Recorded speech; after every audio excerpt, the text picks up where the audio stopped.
Yeah. All right, I think let's get started.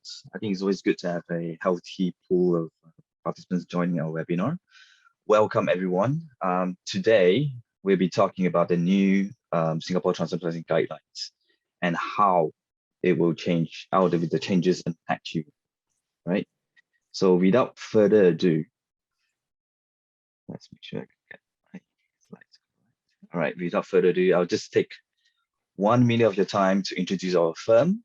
For those that are new to us, our firm specializes in transfer pricing advisory services, and we pride ourselves in providing practical, proactive, and most importantly, cost-effective transfer pricing solutions to multinationals in regards to their transfer pricing related issues and risks, right? And talking about the group structure, we are founded in Australia with offices in Singapore and Malaysia. Right? And we are in this field high achievers in our field, and we are proud to be considered a tier 2 transfer pricing firm in Singapore, and we are regularly contributing to the industry leadership journals such as the Institute of Chartered of Accountancy in Singapore, and we have been awarded the Asia Tax Transfer Pricing Leader Award, as well as the Asia Tax Newcomer. Without further ado, let's introduce our presenter of the day, Adriana Calderon, who is a co-founder of Transfer Pricing Solutions Asia and Malaysia.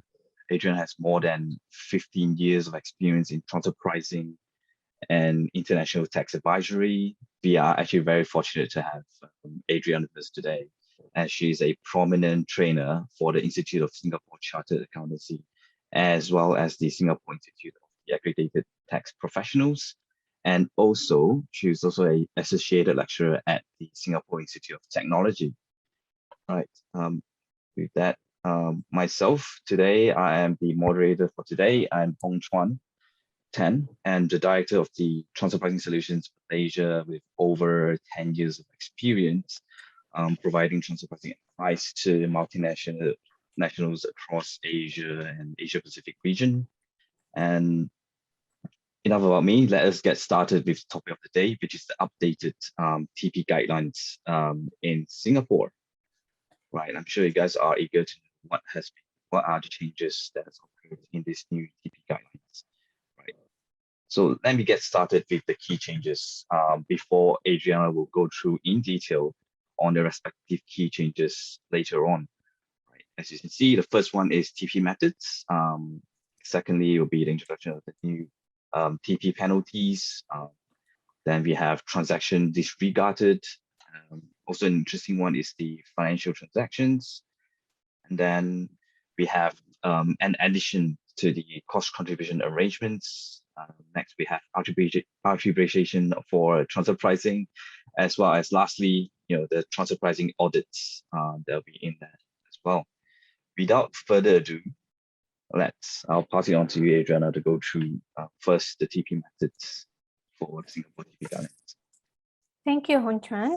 First of all, I want to, okay, a couple of people were saying that they couldn't hear, but I think it's just a matter of connecting your audio. So I think it's only 1 or 2 people. The rest have no issue, I believe, from what we are saying in the chats. Okay, excellent. Thank you for the confirmation. All right, so transfer pricing methods, and I must say that I'm super excited to share our insights today, essentially because this has been one of the biggest updates that we have received from IRAS since 2018, and we being TP nerds love any updates because it means that we keep us on our toes to be basically updated every year to be able to give you all the tips to all the Singapore taxpayers. So TP methods. So there has been a couple of changes or additions or additional explanation in the TP methods space, especially to clarify the usage of 2 profit level indicators, one called the BERI ratio and the other one called the value added markup. So the issue with these 2 types of ratios is that to give a little bit of context to people who may not be aware when we use these profit level indicators, is that they essentially can be one of the measures that can be used when we apply the transactional net margin method, which essentially measures a return, sometimes of revenue, on the Singapore taxpayer. Now, why do IRAS in particular, and I think other tax authorities share the sentiment of wanting a limited usage of these profit level indicators? It's essentially because they measure a ratio over operating expenses and do not take into consideration cost of sales. And a lot of the times they don't really measure what the tax authorities want to measure, which is the level of profit that is left on the Singapore taxpayer. As a result of that, the tax authority, and in this case IRAS, has limit the usage to very specific cases. So when can a taxpayer use varied ratios or value-added markup? When the taxpayer acts as an intermediary entity, when it doesn't perform any value-added functions, when the value functions performed by the taxpayer is not affected by the value of the products distributed, where there is a direct link between operating expenses and gross profit, and when the taxpayer does not employ any intangibles in the particular transaction. So to be a little bit clearer, let's just see very simplified example on when Singapore taxpayer is allowed to use the varied ratio or the value-added markup. So the assumption is that if the Singapore taxpayer buys from the related party supplier and sells to a related party customer, it acts as intermediary entity in the supply chain. And if the other conditions are met, then using the varied ratio or the value-added markup is a possibility, essentially because the Singapore taxpayer will be measuring only its gross profit return on total operating expenses. But this is only in this limited situation. So if we have, on the contrary, a Singapore taxpayer that has a third-party supplier and sells to a related party customers, then the varied ratio or the value-added markup is not applicable. The same goes if the Singapore taxpayer buys from a related party supplier but supplies to a third-party customer. So in those scenarios, if the supplier or the customer happen to be a third party, it disables or it doesn't open for the possibility of using varied ratio or value-added markup. So for example, in typical situations where we have distributors in Singapore, we will have, in our experience, always in one of the points in the supply chain having a third party involved. If that's the case, that means that you cannot use varied ratio or value-added in that distribution function. And I have to say, and Hon Tran, happy for you to chip in, if you want to give your view on Malaysia as well. I think the fact that tax authorities don't agree too much with these profit level indicators is essentially because it doesn't give them certainty on the level of profit that are being placed in a particular country, which is what determines the estimated tax payable for that taxpayer. So I think that's essentially one of the reasons. Yeah, I think that's exactly correct, Adriana. That you know, it's always good for IRAS to actually spell out the addition of the varied ratio and the value-added markup in the TP guideline, so that we actually know what to expect from the IRAS on that point of view. And in terms of Malaysia, we have yet to have like a specific rule in terms of varied ratio. There are certain circumstances where, based on our experience, we have used varied ratio, but based on our experience, the varied ratio is not actually preferred by IRB. So when they first look at the varied ratio, they will then use back your their normal PLIs to actually determine the arm's length principle. That's where Malaysia stands at the moment, right? So Excellent. so apart from a barrier ratio, what other avenues are there for Singapore taxpayers in terms of the updated TP guidelines? Okay, so another, you mean the other change in the TP methods, like another change in relation to the TP methods that are, I will say, probably more valuable for Singapore taxpayers is the possibility to use the 5% markup concession beyond routine services. So in Singapore, before this update, we had that if the services provided or received by a Singapore taxpayer, they will fall within the list of services categorized as routine services in our e-tax guide. The taxpayer could use the 5% markup concession to not have to test this markup using a benchmark. But what we have included, or what IRAS has included now in the e-tax guide, is that if your services do not fall between that list of Annex C, you have the possibility to look at the OECD definition of low-value service.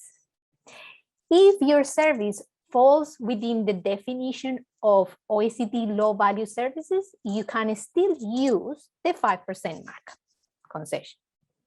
Now, I think it is important here to understand what is the definition of the OECD for low-value services.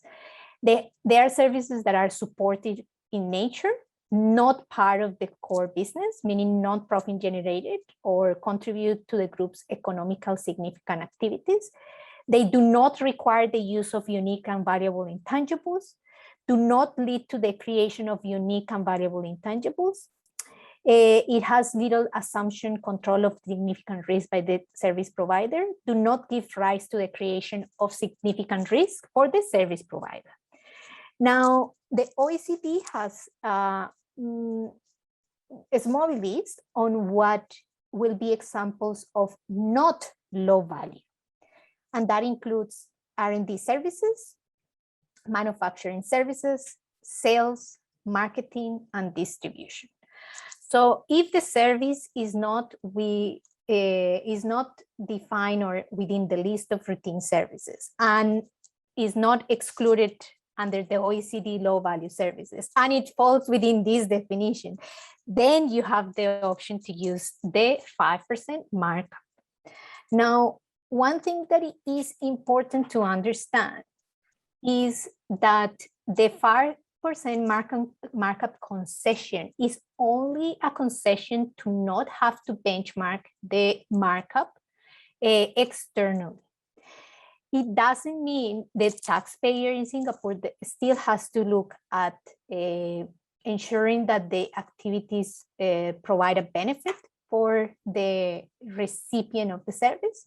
You still have to ensure that the mechanism used to define the cost base, to define the allocations is still fully compliant with transfer pricing guidance, which probably you would agree with me here, HC, that usually there is a lot of focus on the markup and very little regard to benefits and allocations and what we call operational aspect of setting up a service charge. Yeah, exactly. So with that, maybe we just look into brief examples so people can understand a little bit on how this works in practice, or this concession works in practice. So let's assume that we have a regional head office in Singapore that provides services to companies C located in Malaysia and company D located in Indonesia. And this regional HQ receives or charges a service fee based on cost plus a markup. So the question is, can the regional HQ use the 5% markup concession? So the answer is possible, but it depends on the type of activities that this regional HQ is performing for the benefit of company C and company D. So if the activities fall within the definition of Appendix C of routine services, then yes, it's possible. If they don't fall within the definition of Appendix C, but they fall within the definition of low value services as per OECD, then yes, I have the option of using the 5% markup. Now, here is a bit of a situation that causes a bit of challenge, and is which countries other than Singapore accept the 5% markup concession of OECD for low value services within the law. And that brings the question of whether in this case, that 5% markup is acceptable in Malaysia and Indonesia. Because with TP, we are always dealing with two countries. And I think that's what makes TP a bit challenging and obviously fun for some of us at the same time. So what is your take, for example, in Malaysia, HC? Well, it's good that you include Malaysia here. Unfortunately for Malaysia, and I do envy you guys to have that safe harbor ruling in Singapore. In Malaysia, unfortunately, we do not have that provision in place yet.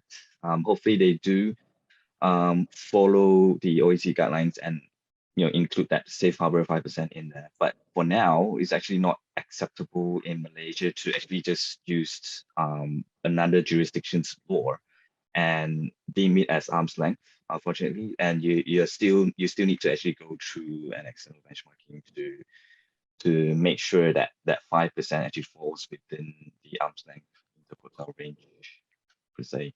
And I think the same happens with Indonesia. We do a little bit of work there as well. And actually, Indonesia doesn't have any concessions on the 5% markup. I believe that in Asia, probably the closest that we have is Australia, which provides some level of concession, if I'm not mistaken, on the 5%, or has different level of markups depending on the transaction.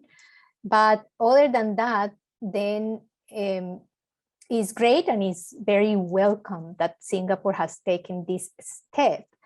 But in Asia, the limitation of other countries also taking the OECD law services concession in the law is very limited. This trend is more prominent in Europe, where probably there is more countries where this low value added concession has been accepted, but in our region it's quite limited. All right, thanks, Adriana. I think it's always good to have this additional scope in place in the TP guidelines for us to to ease the burden for the taxpayers in Singapore. Next, we'll go to the penalties, something that we will try to avoid as much as possible.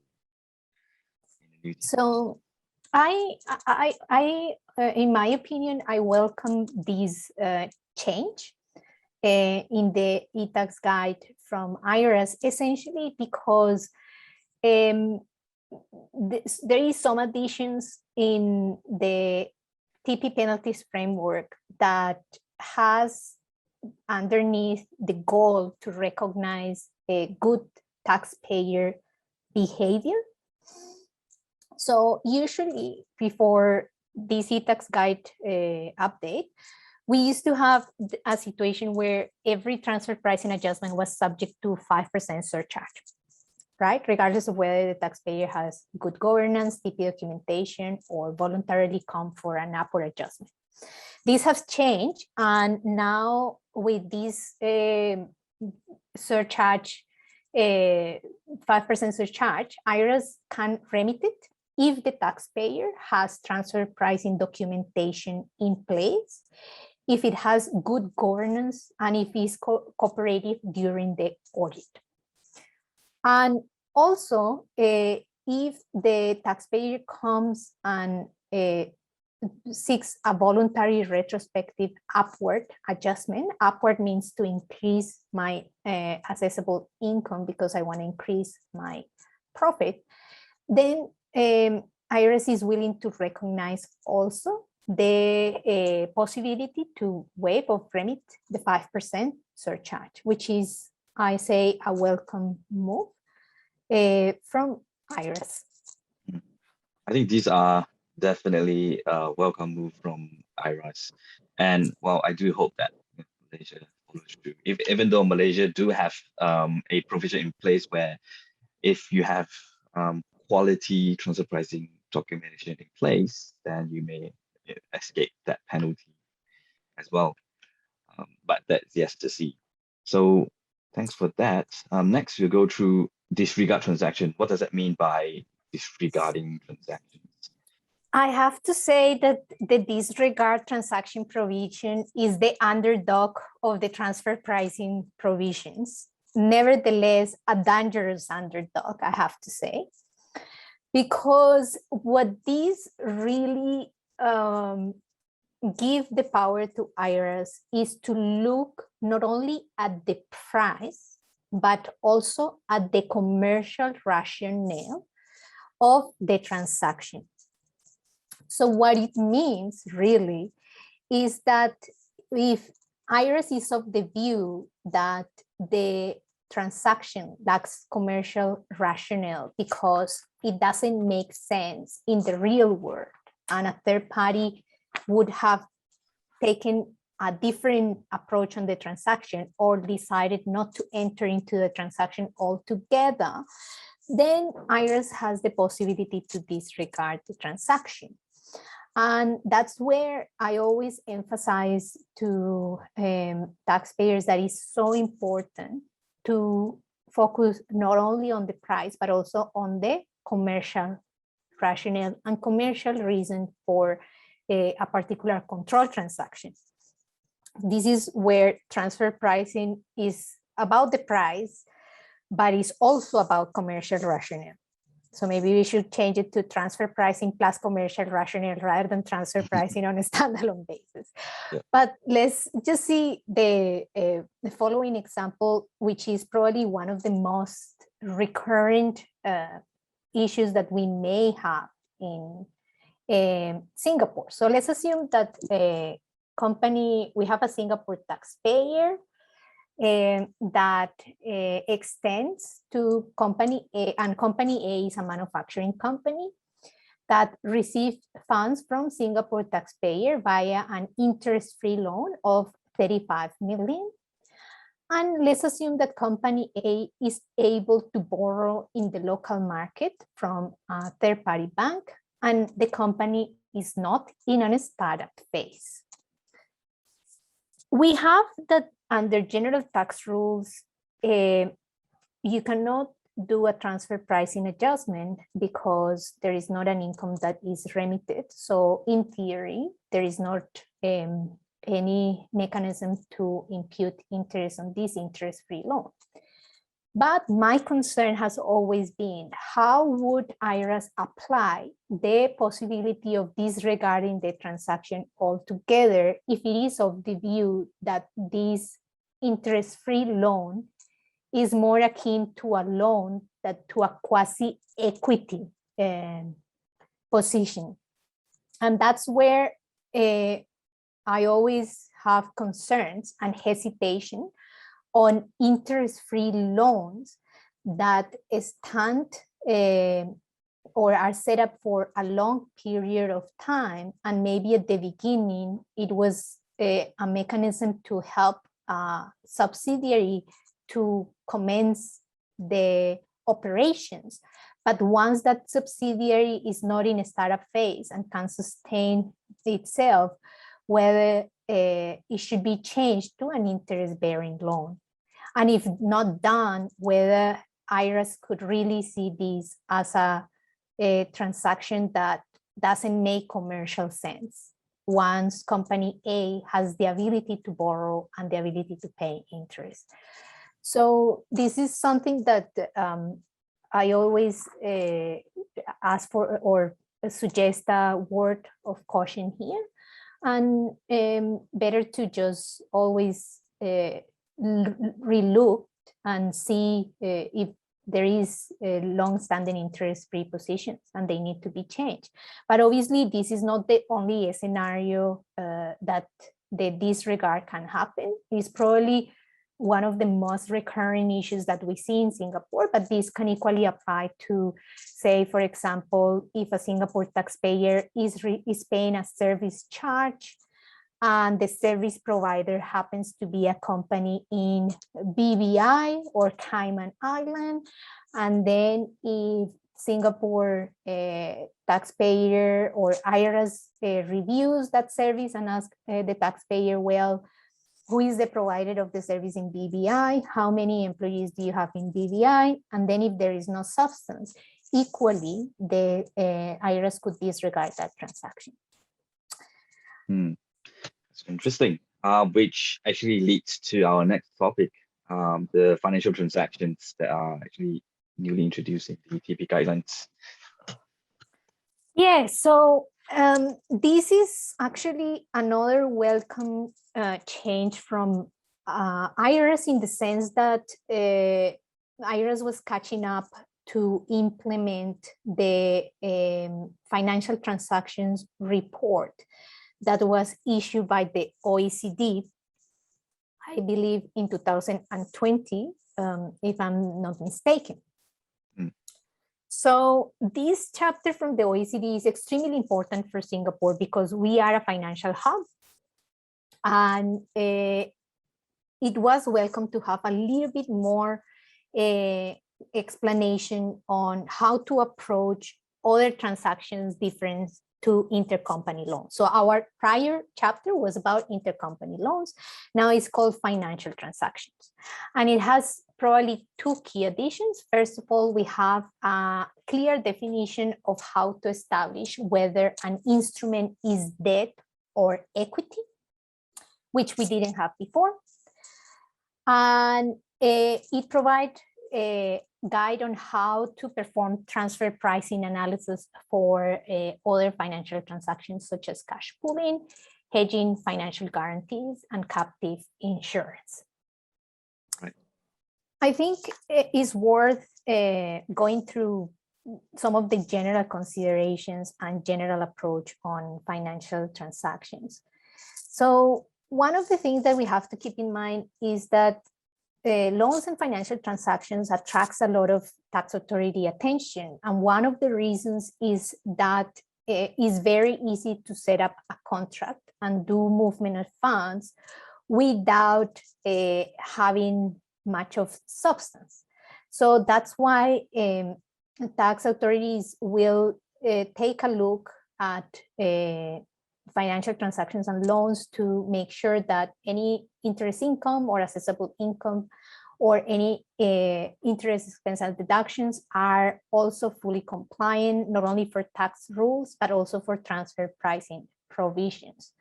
And obviously, as we talked earlier, which I will explain in the following slides, we have always some very deep interaction with tax, because for any interest expense to be deductible, the first thing is that the loan has to be debt in nature. And now we have a very clear guidance on how to establish whether the instrument is debt in nature. And the fourth point here, which is finally, after probably giving feedback to IRS over the past 3 years, we have a clear position on interest-free loans. And what IRS is stating is that they are not at arm's length unless an independent party will not charge any interest, which basically, in my example earlier, if your borrower has creditworthiness and has the ability to borrow and is not in a startup phase, then maybe the interest-free is not an interest-free anymore and should be interest-bearing. So with that, let's just talk about a little bit on what will be the typical approach on an analysis for financial transactions. So essentially, whether you do a cash pooling, a guarantee fee, or a loan, the key and the starting point is always to delineate the transaction. Why? Because of what we were talking earlier, substance over form. It is important to explain the commercial rationale, what is the type of transaction, and why I'm entering into this transaction. Then we will have a contract, and then following a TP analysis to determine the interest rate or the charge that is going to be put in place between the related parties. So for example, if I'm doing a cash pooling arrangement, I will have to explain very clear, okay, who is the cash pool leader? Who are the cash pooling participants? So what is the remuneration for the cash pool leader for managing the cash pool? For example, is that cash pool leader going to earn a service fee for managing the whole cash pool arrangement? And what is the interest rate that the cash pool participants are gonna earn on their credit or debit balances, and whether that's going to be accrued daily, weekly, monthly? Or if I'm talking about guarantee fees, then I will have to delineate what is the basis of the guarantee fee. Obviously, there has to be a contract, so it is explicit, so I don't have any issues around implicit guarantees and risking the deduction of that guarantee fee. And also, how am I going to price the remuneration for the guarantor? So coming back to the next slide, on the debt and equity provisions, what we are saying now in Singapore is that the first thing that we need to establish is that the loan to be debt needs to be a loan for domestic law purposes. And that means it has to have a commercial reason, and it has to have the characteristic of a loan. And then the question is, how do I determine that?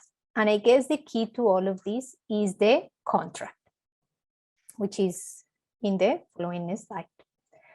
So the contract needs to have very clear terms and clauses that support the nature of the transaction.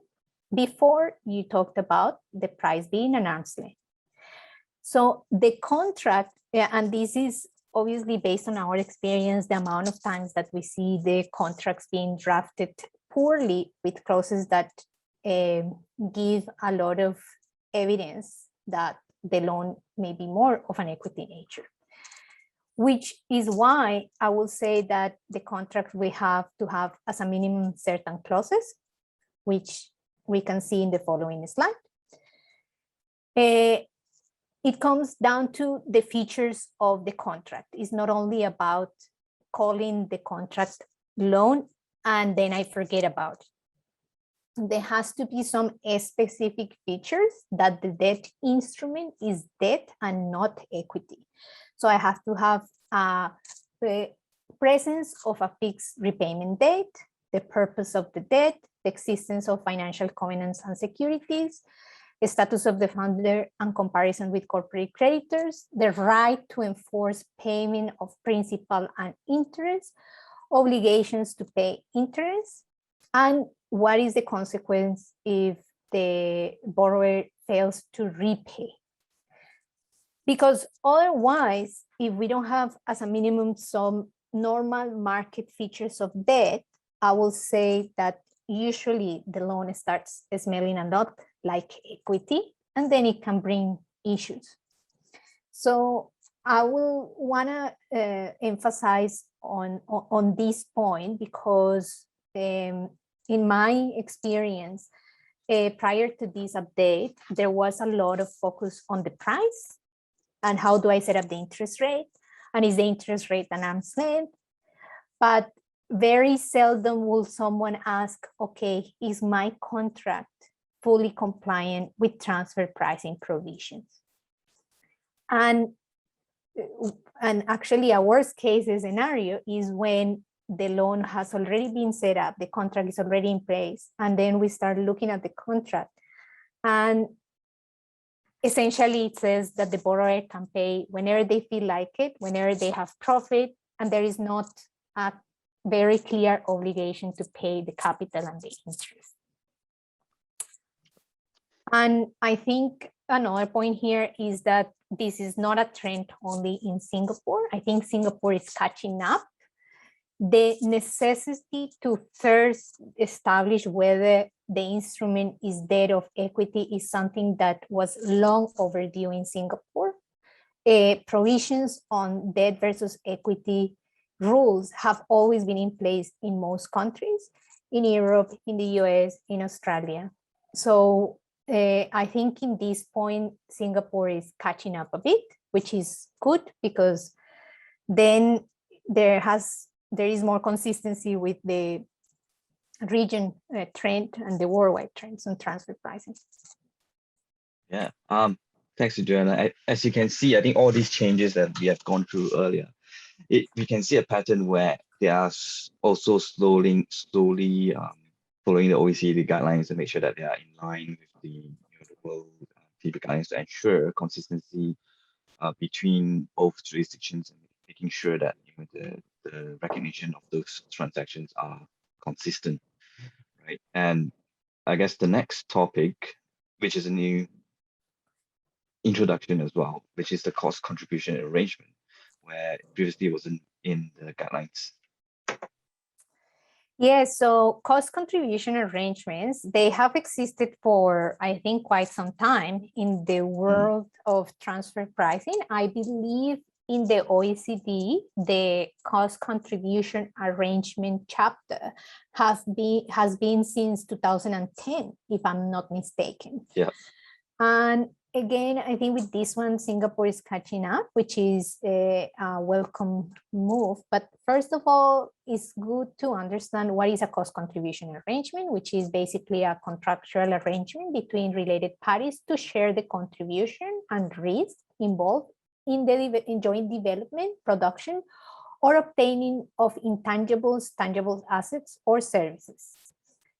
So the understanding is that the intangible or tangible assets or the services are expected to create a benefit for each participant.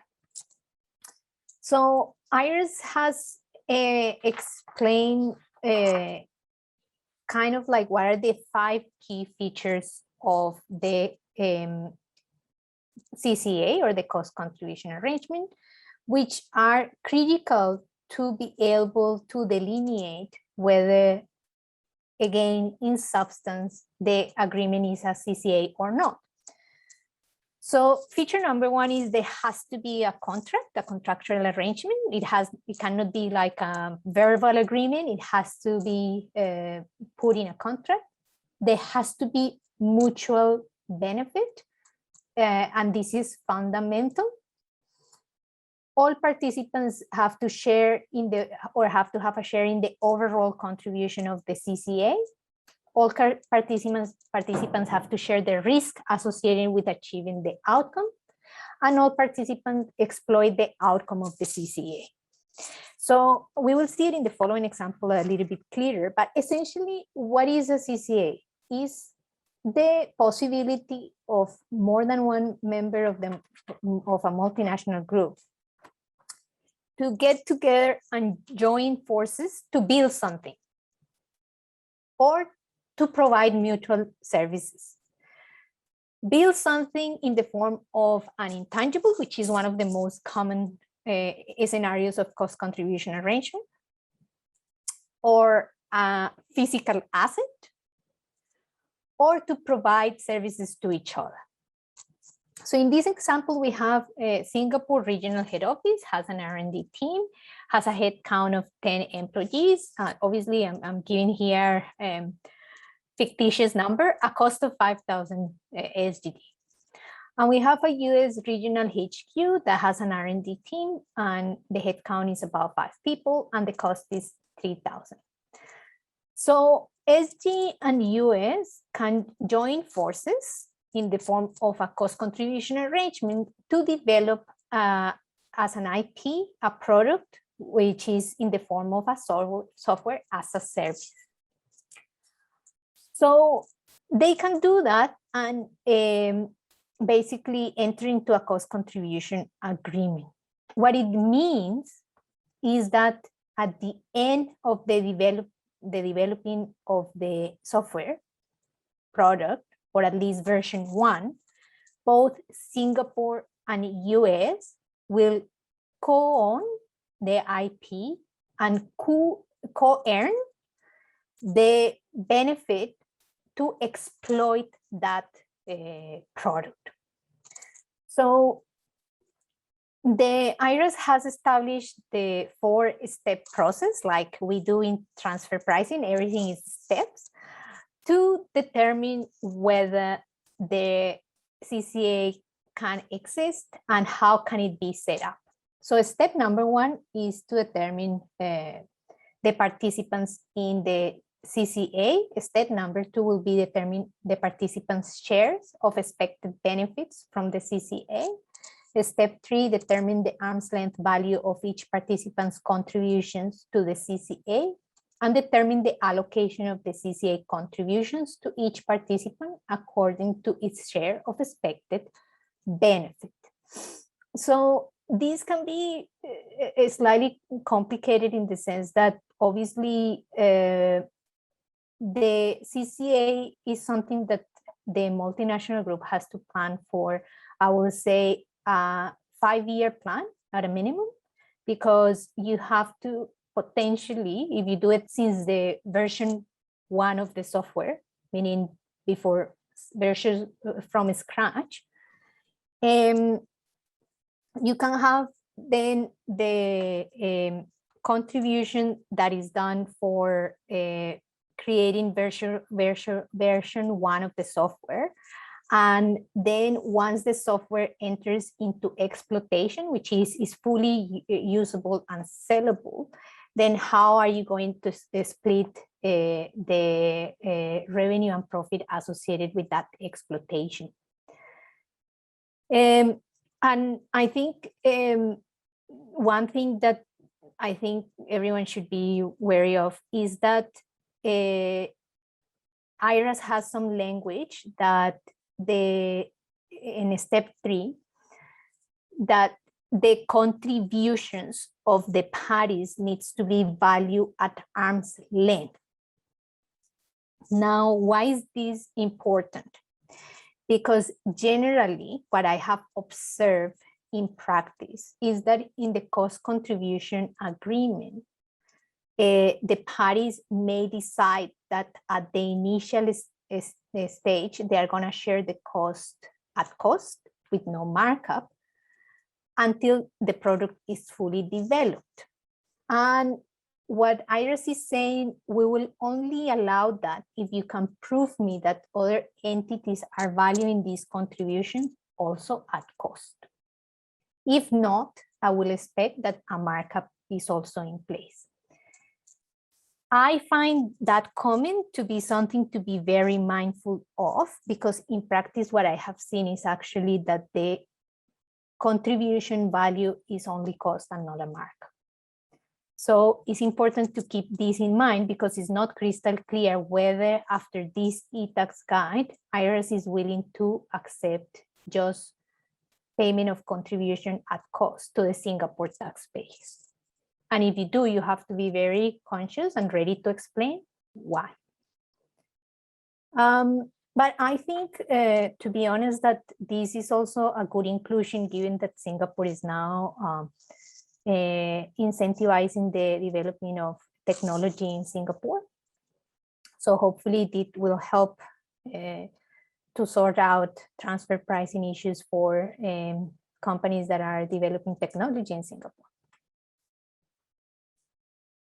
Right. I think for the step 3 one, the arm's length value, that's an interesting one for cost contribution arrangement. We'll need to be mindful of what that that definition means, because that's like hidden meaning in there, and we didn't make sure that. Exactly, because the whole point. Exactly, the name says it, right? Cost contribution. Yeah. But then so then it's a bit of that's a good point, HC. Right. Thanks, Joanna, on the CCA. Next, we are going to go through Arbitration. arbitration and audits. There you go.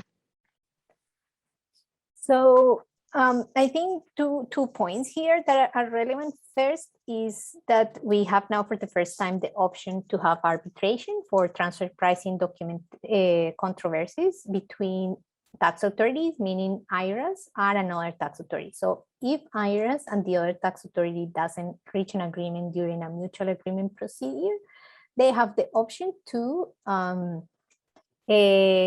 resort to arbitration. I think there has to be some double tax agreement in place that allow arbitration in both countries for this new arbitration provision to work.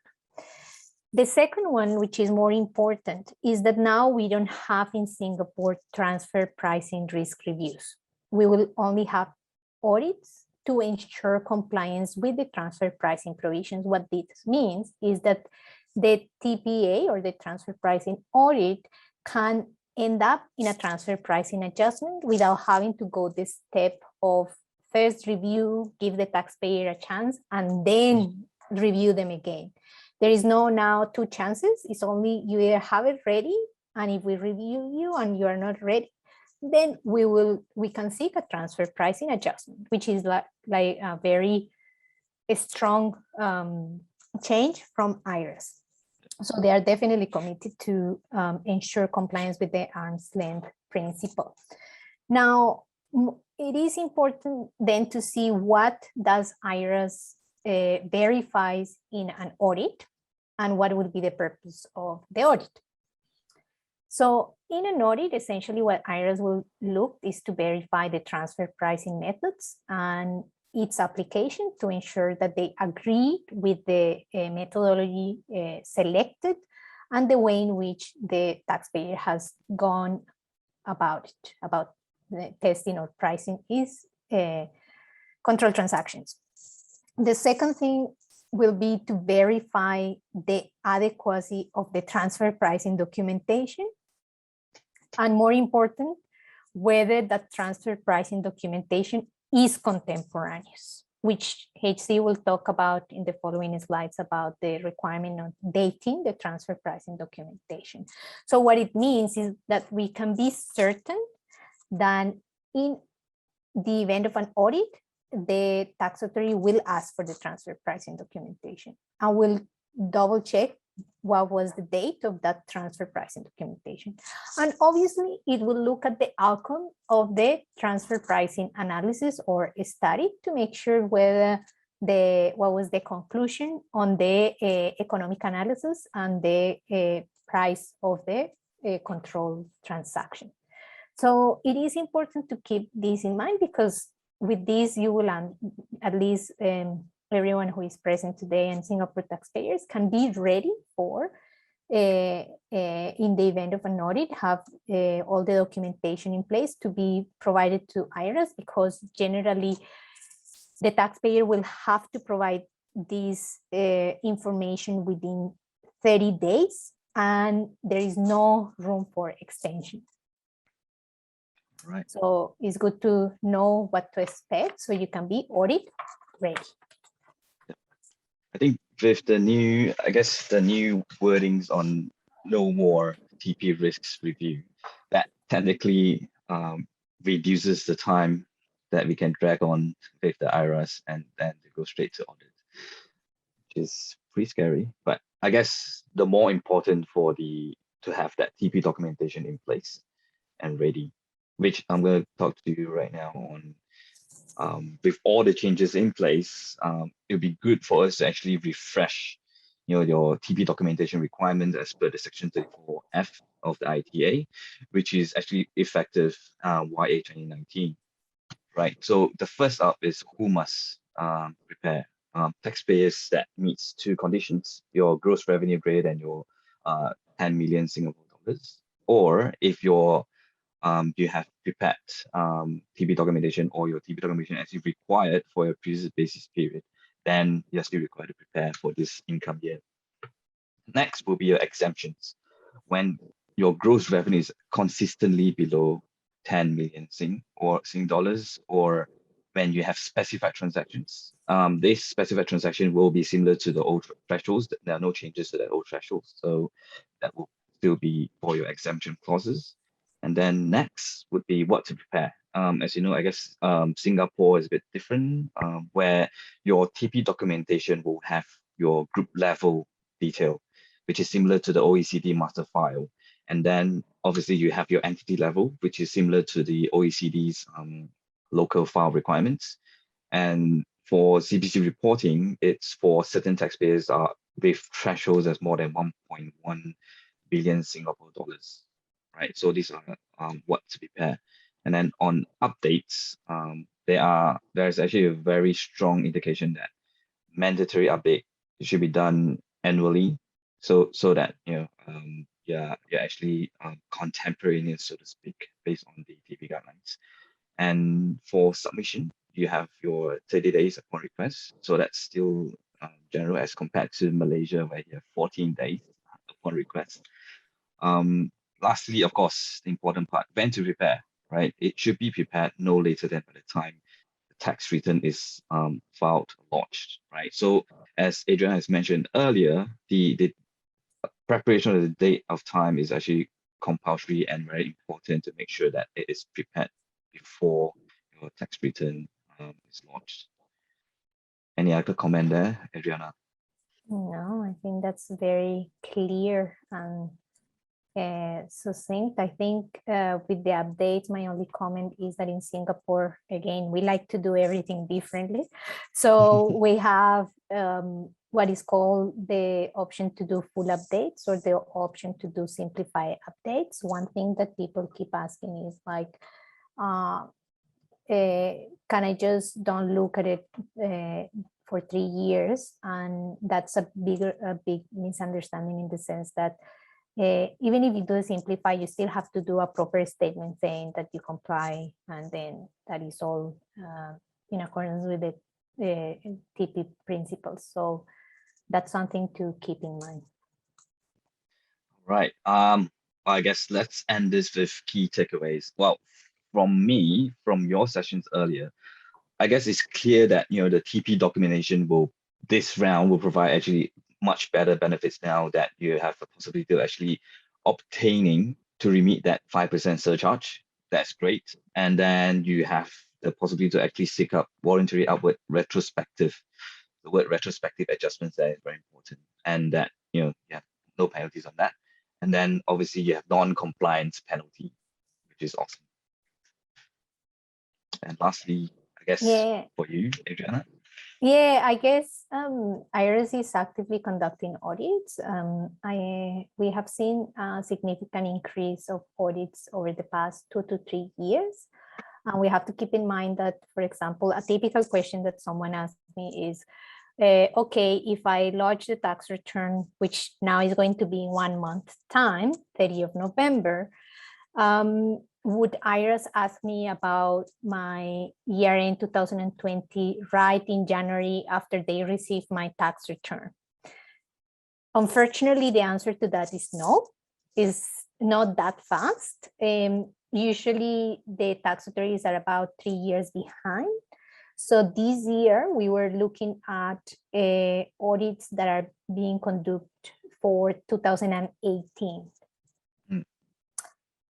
Which actually makes even more important having the contemporaneous documentation. And the other point here is that for some of you who may not be aware of, majority of the files are now shared with the tax authority in electronic versions.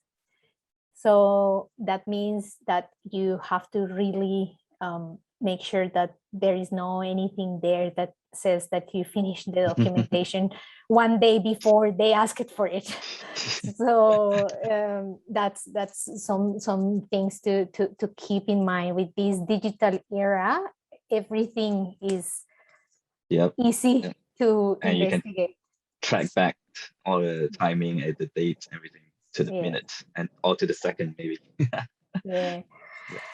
We have quite a few questions, HC. Yep. I guess I'll go through the question and answers section first, Q&A, which is, does the revenue threshold applies to the Sing dollars 10 million threshold applies to a standalone entity, or is it at a group level? Great question. It is actually on a standalone entity. So if you have 5 taxpayers, you have to assess it for each taxpayer. Okay, that's done. I think I'll go to, I think there's some in the chats.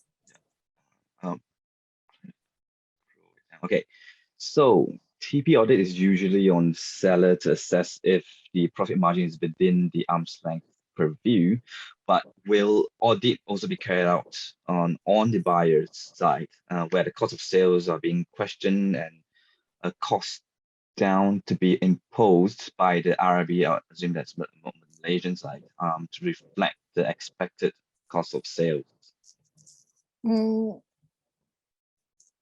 Yes, I mean, the tax authority can audit a buyer or a seller.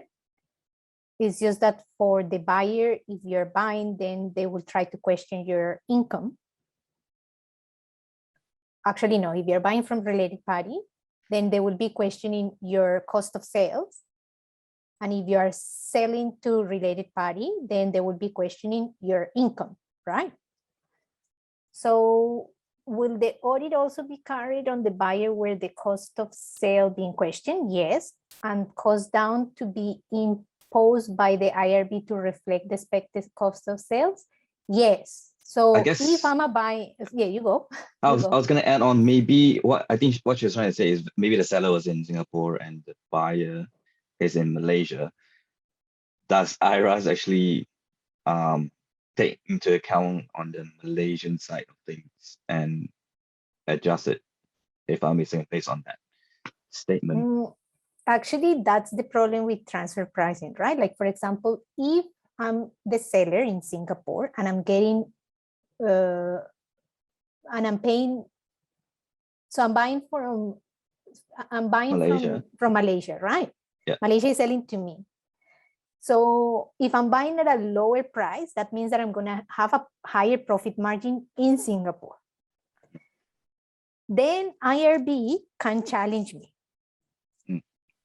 If IRB does a transfer pricing adjustment in Malaysia, I will probably have a double taxation problem, because IRAS will be very unlikely to accept a retrospective downward adjustment to reduce my profit in Singapore.